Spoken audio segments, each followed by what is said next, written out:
Hey guys, it's Jonathan from BroJMR Productions, and time for another movie review. Today we are going to be talking about Let the Right One In / Let Me In. Sorry, I don't have a box or a case to show you. I don't actually own either one of these movies, but I'm thinking that I probably need to pick them up. First things first, a little backstory. Let the Right One In is the name of the original, and it was based off a book called Let the Right One In that was published in 2004 in Sweden. This is a Swedish book, and the original was a Swedish movie. The book was released in America in 2005. The movie wasn't made until 2008, and then the remake, which they called Let Me In, was released in 2010. Now, at the time that all this was going on, Twilight was in its heyday, which is unfortunate for this movie. The first Twilight book was published in 2006. The first movie came out in 2008 at the same time that this went as the original. But the original didn't get a lot of recognition here in America because it was a Swedish-made movie. And I mean, even now you get it and you can't even watch it with an English language track. You know, it's dubbed. So, and by the time the American release came around in 2010, they remade it quick, as that was a time when they were remaking everything that was Swedish, including the Girl with the Dragon Tattoo series. You know, but by the time the American release came out in 2010, the market was kind of saturated with Twilight, and so I know it got overlooked because everybody assumed that it was just another Twilight type movie. It is about vampires, but it's so not. This is a wonderful vampire movie, and it's actually it's exactly what we needed in a vampire movie at the time, and it's a shame that it got overlooked. Now, I have read the Twilight books, I've seen the Twilight movies. I like the books more than the movies, but it's one thing that I've always said about them. Those are not vampires. This is a vampire. These movies, if you want a good vampire movie that's not your typical fare, then this is the one to check out. Now, there are a couple of big differences between the two movies. They are telling the same story. I mean, exactly the same story. There's just slight changes. And the story is kind of a simple one. It's the story of a young 12-year-old boy. In the original, he's named Oscar. In the remake, he's named Owen, who is lonely, bullied, is coming from a broken home, and has no real friends. And in the apartment complex that he lives in, a little girl moves in with her father, and also 12 years old, and she, just happens to be a vampire. And I say it like that because the fact that she's a vampire, it's important to the story, but it doesn't seem to be the central theme that I've noticed. This isn't your typical vampire movie. This is a movie about two people who need something in their lives, two young people who need something in their lives, and they find it with each other.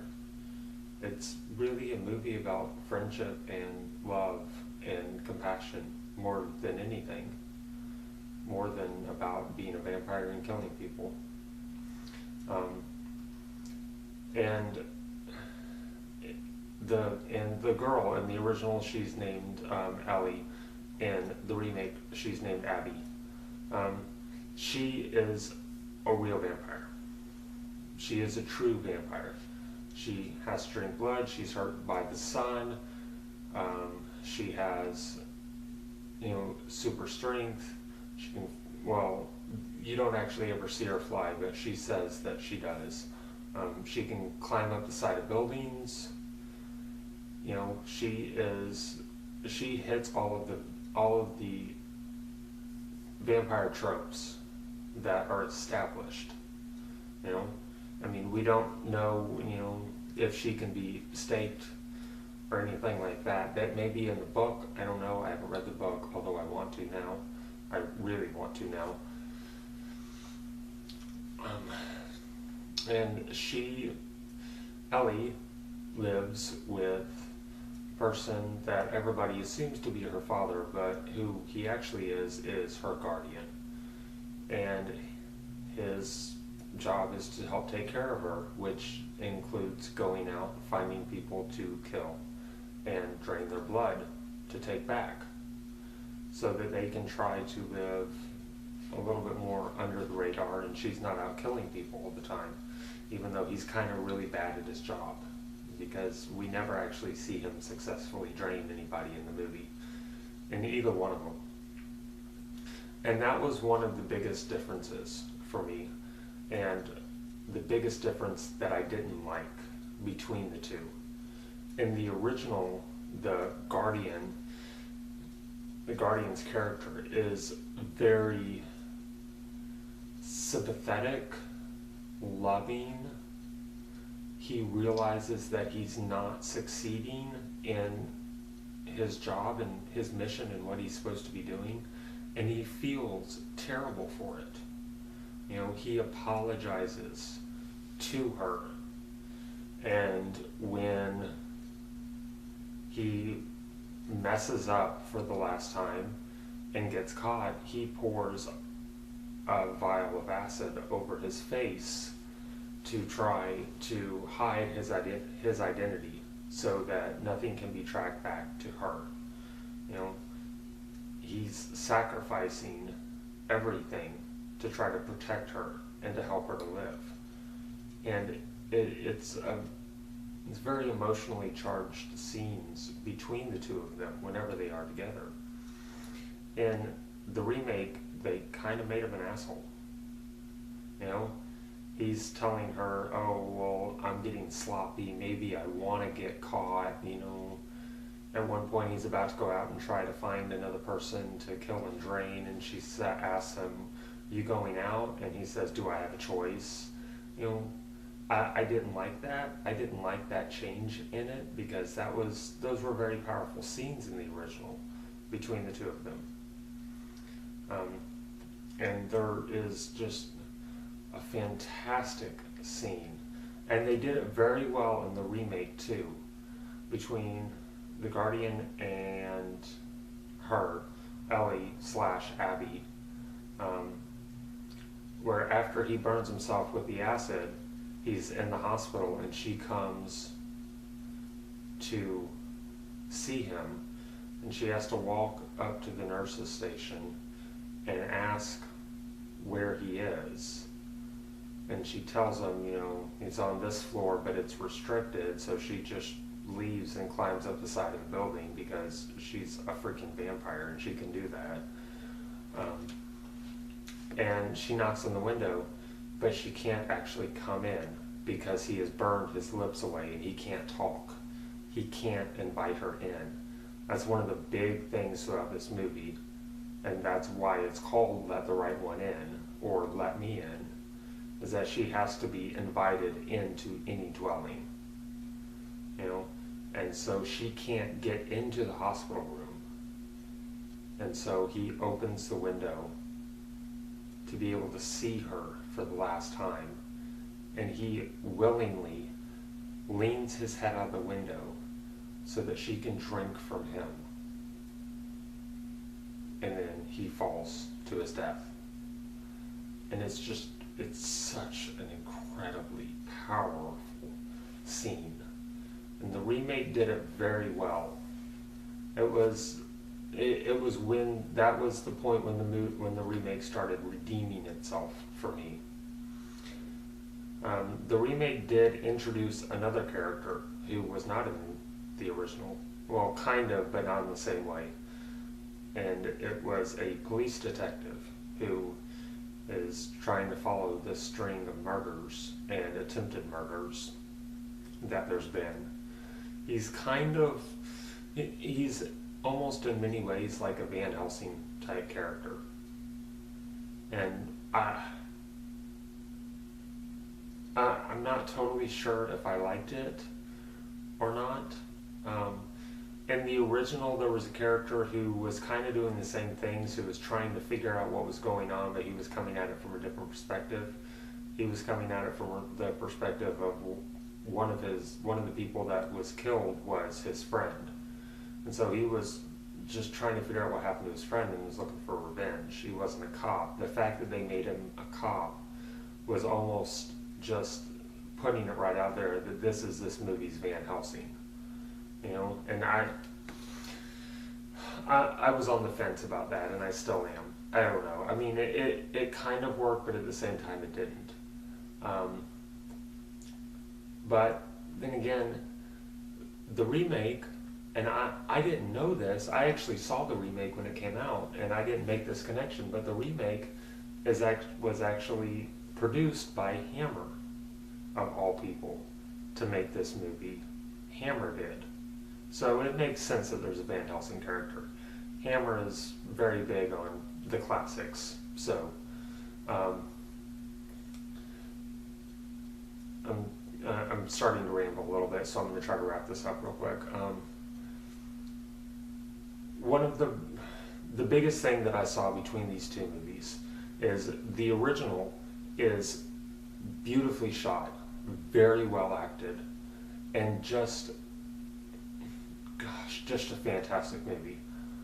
I mean, like I said, I saw the remake when it came out on video. I didn't go to see it in the theater, but I saw it I saw it as a new release, you know, and I was very impressed with it.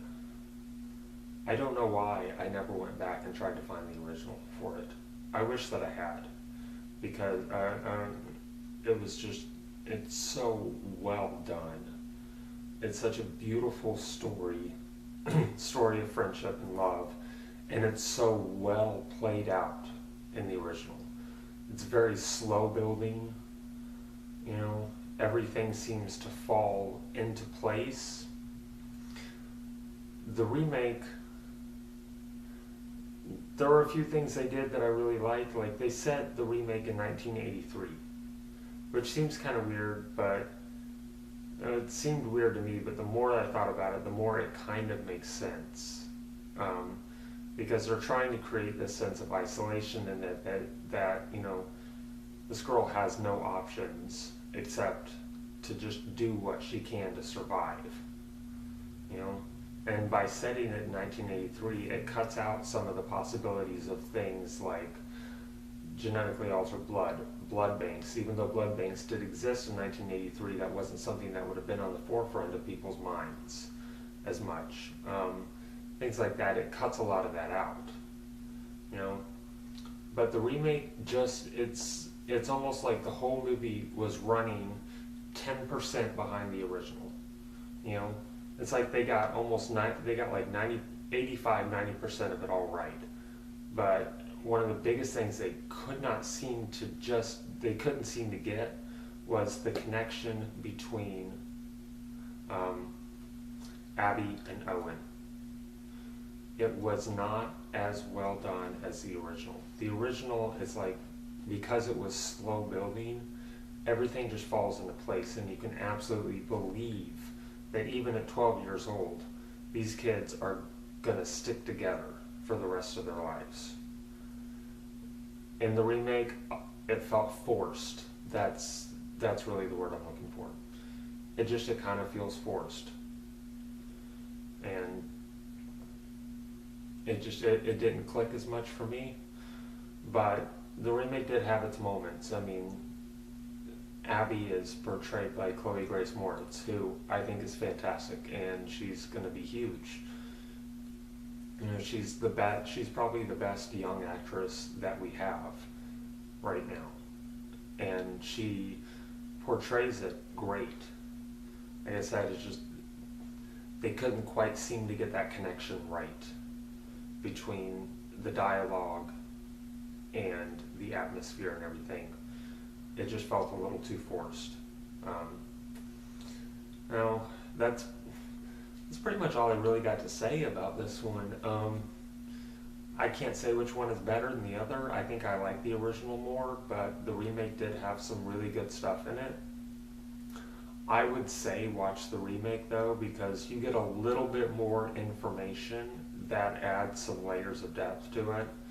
One scene, well, two main scenes, but one in particular that I knew they would cut out of the American one.